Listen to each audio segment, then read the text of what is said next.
مفتی نوید عباسی صاحب، ہمارا تو یہ ایمان ہے، ایک ایک حرف پر ہم ایمان لاتے ہیں قرآن پاک کے، نبی کریم صلی اللہ علیہ وسلم نے جو فرما دیا، پھر بھی جب اتنی برکت اور فضیلت ہے حلال روزی کی، تو پھر ہم لوگ حرام کی طرف کیوں جاتے ہیں کہ اچھا پیسہ زیادہ آئے گا تو پھر بڑی گاڑی لے لوں گا؟ اگر اس میں برکت نہیں ہے، یہ برکت سمجھ کیوں نہیں آتی ہمیں؟ بسم اللہ الرحمن الرحیم. بہت شکریہ.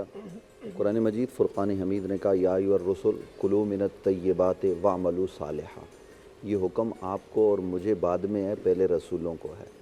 اے انبیاء، جو رسول اللہ نے بھیجے ان کو کہا جا رہا ہے کہ پاکیزہ کھاؤ، واعملوا صالحا، اور نیک اعمال کرو. یہ بنیادی بات ذہن میں رکھیے گا کہ تمام انبیاء جناب آدم سے لے کر نبی علیہ السلام تک معصوم ہیں، بے شک. اور رزق حرام کا تصور بھی نہیں کیا جا سکتا کہ یہ کبھی حرام کی طرف جائیں گے. انبیاء کی بات کر رہا ہوں میں، ان کے ہاں تو بالکل یہ تصور نہیں، لیکن اس کے باوجود رب نے یہ کہا تو یہ رسولوں کو کہہ کے ان کی امتوں کو یہ پیغام دیا ہے کہ ہر نبی کی امت اس کے نقش راہ پر چلتی ہے، اور ہمیں بھی قرآن میں یہی تعلیم دی گئی ہے. لہٰذا انبیاء جب پاکیزہ کھا رہے ہیں تو ان کی امتوں کو پاکیزہ کھانا ہے. سبحان اللہ. اسامہ بھائی، پاکیزہ صرف یہی نہیں کہ ہم سور نہ کھائیں، ہم شراب نہ پئیں. آج ہمارے ملک میں سور کا گوشت تو نہیں بکتا، لیکن ہم روزانہ کی بنیاد پر اپنے ملک میں سور کھاتے ہیں. اب یہ آپ کہیں گے میں نے کیا جملہ کہہ دیا، کیا صرف سور کھانا حرام ہے؟ ہم کسی کے حق پر ڈاکہ ڈال کر جو بکرے کا گوشت گھر میں پکاتے ہیں، کیا وہ حلال ہو جائے گا؟ اس پر اللہ کا نام لے لیا گیا، ذبح کیا، وہ اگرچہ وقت ذبح اس کو ذبح کرتے ہوئے جو تکبیر پڑی گئی وہ تو حلال ہو گیا، لیکن جس کو ہم نے گھر میں لا کر حرام کے پیسے سے خرید کر پکایا، میں یہ سوال کرتا ہوں اس کی بدبو تو میں کیوں نہیں آتی؟ اس لیے کہ ہمارے ضمیر مردہ ہو چکے ہیں حرام کھا کھا کے. ہم اس مقام پر پہنچ چکے ہیں آج کہ حرام خوری ہماری رگ و پہ میں داخل ہو چکی ہے. من حیث القوم، میں سب کی بات نہیں کر رہا، استثناء ہر جگہ ہوتا ہے، لیکن آپ دیکھیے کہ رشوت خوری کا بازار یہاں پر گرم ہے. نبی علیہ السلام کا واضح فرمان الراشی والمرتشی کلاہما فی النار. لیکن یہاں رشوت دی بھی جاتی ہے، رشوت لی بھی جاتی ہے. کون سا شعبہ ایسا ہے، میں چیلنج سے کہتا ہوں پورے پاکستان میں کون سی وزارت ہے، کون سا شعبہ ایسا ہے جہاں رشوت کا کاروبار نہیں ہوتا، جہاں رشوت کا نظام نہیں چل رہا؟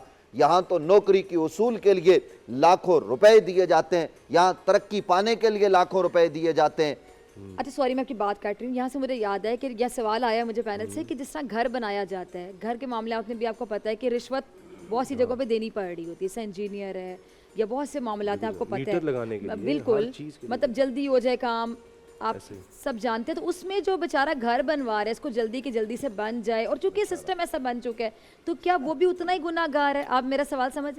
دیکھیے دو باتیں ہیں. ایک جس معاشرے میں ہم رہتے ہیں، یہ آپ کا سوال بیچ میں آ گیا، میں اپنی بات بھی مکمل کرتا ہوں. اس سوال کو یوں لیجئے کہ اگر تو آپ کے پاس کوئی چارہ ہی نہیں ہے کہ آپ رشوت دیے بغیر جائز کام بھی نہیں کروا سکیں گے، تو اب اس کے پاس تو کوئی آپشن ہی نہیں ہے.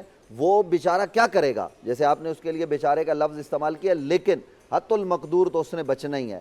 ہم پھر بھی یہ کہیں گے کہ ہم اس کو جائز تو نہیں کہیں گے، مکروہ بہرحال ضرور ہے کہ وہ رشوت دے گا، لیکن وہ اس درجے کی رشوت نہیں ہے جو وہ اپنا راضی ہو کر دے رہا ہے. لیکن اجتناب بہرحال جو ہے وہ اس سے بہتر ہے. لیکن یہ بات میں آپ کے گوش گزار کر دوں کہ ہمارے ملک میں جو اس وقت نظام چل رہا ہے، آپ نے سود کی بات کی تو مجھے بتائیے کہ نبی رحمت صلی اللہ علیہ وآلہ وسلم کا یہ واضح فرمان ہے کہ سود خوری اتنا بڑا گناہ ہے کہ کوئی آدمی اپنی ماں کے ساتھ کعبے کے اندر جوف کعبہ میں 33 مرتبہ زنا کرے، یہ گناہ کم ہے، سود خوری اس سے بڑا گناہ ہے. کوئی بھی کائنات کا شریف ترین انسان مقدس رشتے کے ساتھ اس فعل کا تصور بھی نہیں کر سکتا، اور کعبے میں یہ تو سوچا بھی نہیں جا سکتا. لیکن کیا ہم یہ کام نہیں کر رہے؟ کیا ہمارے یہاں سود کا نظام رائج نہیں ہے؟ کہاں مجھے بتائیے کہ ہمارے یہاں سود نہیں ہے. ہم جو قرضے لیتے ہیں ان پر بھی سود میں قسطیں جو ہے وہ واپس لوٹاتے ہیں. جی پاکستان کا نظام درست نہیں ہو رہا. نظام کیسے درست ہوگا؟ آؤ نا نبی علیہ السلام کے نظام کی طرف، آؤ نظام ریاست مدینہ کی طرف، تو پھر دیکھیے گا کہ آپ کی اس ریاست کا نظام بھی بہترین ہو جائے گا.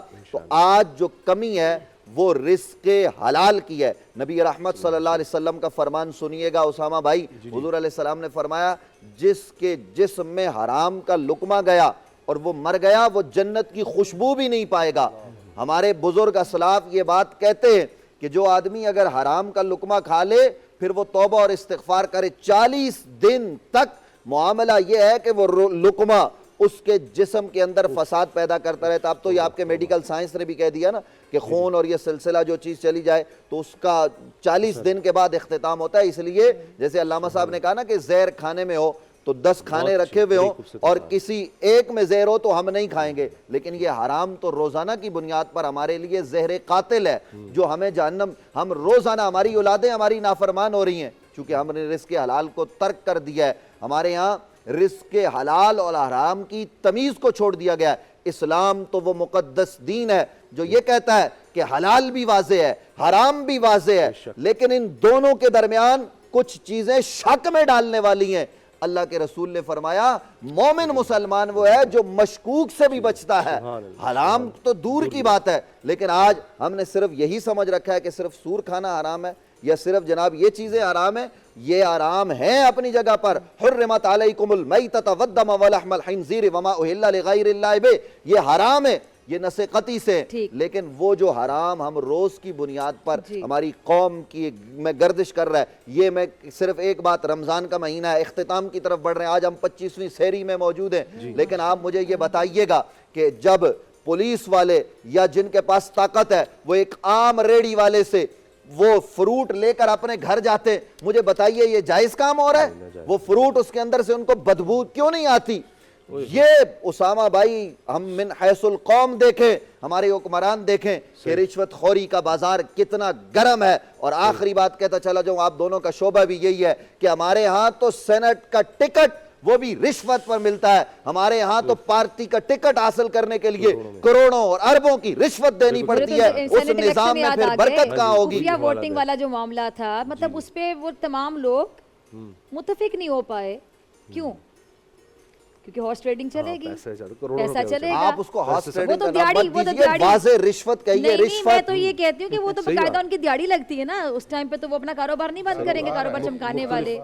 اے نور خدا نور بصیرت کی طلب ہے، رمضان کا صدقہ تیری رحمت کی طلب ہے، مخفی ہیں اسی ماہ میں رحمت کے قرینے، گرداب سے نکلے ہوئے بخشش کے سفیر، گویا ہیں تیرے عشق میں ہم سب برابر، مجلس کو تو گلدستہ فردوس بنا دے، رندوں کو ثنائے شہ لولاق پلا دے، تو شمع قلم کو ید بیضائی عطا کر، بچوں کو تو افطار میں تسنیم عطا کر۔ رمضان مبارک کی خصوصی نشریات رمضان میں بول، صرف بول انٹرٹینمنٹ پر۔ رمضان میں بول